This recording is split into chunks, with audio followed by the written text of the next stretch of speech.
রাত, পাহাড়ি রিসোর্ট, বাইরে কুয়াশা, বাতাসে হালকা শিসের শব্দ। এই জায়গাটা অদ্ভুত লাগছে না? ভয় পাচ্ছিস নাকি? না, ভয় পেলে বুক কাঁপে।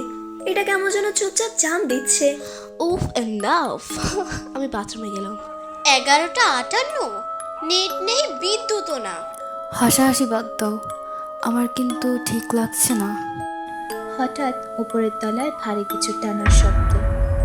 এই শব্দটা কার? উপরে তো কেউ নাই। তাহলে ওটা কি?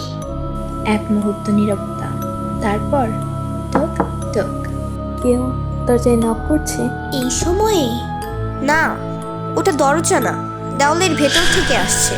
উফ এনাফ। আমি বাথরুমে গেলাম। একাই যাস না। এই জায়গায় ভূত থাকলে কি এত পরিষ্কার বাথরুম থাকতো? লেক্সি চলে যায়, দরজা বন্ধ। মিনিট খানেক পর লেক্সি, লেক্সি। বাথরুমের দরজা ধীরে খুলে যায়। ভেতরে কেউ নেই। জানালাটা খোলা। এত উঁচু থেকে কেউ নামতে পারে? আয়নায় ভেজা হাতের ছাপ দেখা যায় ভেতরের দিকে। ও হাতের দাগগুলো বাইরে যাওয়ার না, ভেতরে ঢোকার।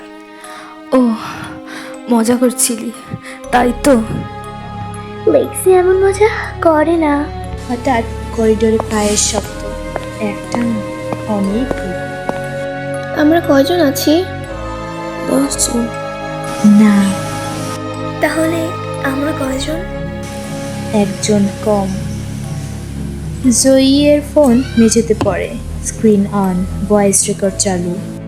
আমি লিখছি, আমি দরজার ভেতরে আছি, কিন্তু দরজা খুলছে না। ওরা আমার নাম জানে, জয়ী, ওরা তোমার নামও জানে। হঠাৎ বিকট শব্দ, রেকর্ডিং কেটে যায়। লেক্সি, চিৎকার করো না, ওরা শব্দ পছন্দ করে না। দেয়ালের আলো নিভে যায়, সম্পূর্ণ অন্ধকার। আমরা এখানে গেস্ট না। না, আমরা তালিকায় আছি। অন্ধকারে কেউ খুব কাছে নিঃশ্বাস ফেলল। এখন শুরু।